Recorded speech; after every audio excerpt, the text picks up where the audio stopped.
मथुरा के वृंदावन में संत प्रेमानंद महाराज को कोई भगवान मानता है तो कोई गुरु मानता है। उनकी एक झलक पाने के लिए लोग घंटों इंतजार करते हैं। उनके आशीर्वाद के लिए अनुयायी बड़ी संख्या में उनके साथ पैदल यात्रा में शामिल होते हैं। कुछ लोगों के विरोध के बाद संत प्रेमानंद ने हर रोज रात 2 बजे करने वाली पद यात्रा के बजाय भोर में 4 बजे केली कुंज आश्रम के बाहर गली में पैदल चलकर अपने अनुयायियों को दर्शन देने का फैसला किया है।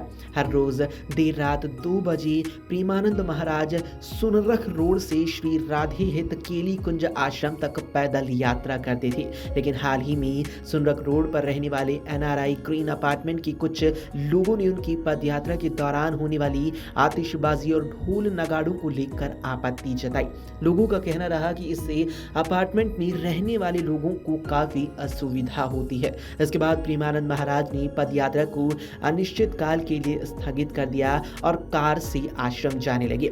महाराज ने जब कार से यात्रा शुरू की तो उनके अनुयायियों ने इसका विरोध किया और उनसे पद यात्रा जारी रखने की अपील की। अनुयायियों की भावनाओं को देखते हुए महाराज ने कुछ दूरी पैदल चलना शुरू कर दिया और भक्तों को आशीर्वाद दिया। अब उन्होंने तय किया है कि वो रोजाना भोर में 4 बजे केली कुंज आश्रम के बाहर गली में आने से पहले वो कार से उतरेंगे और पैदल ही चलकर भक्तों को दर्शन देंगे और आश्रम में उनसे मुलाकात भी करेंगे।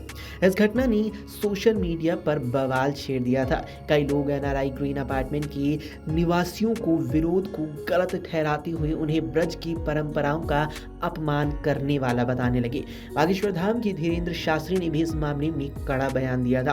उन्होंने कहा था कि जो लोग संतों का विरोध करते हैं वे राक्षस से कम नहीं है।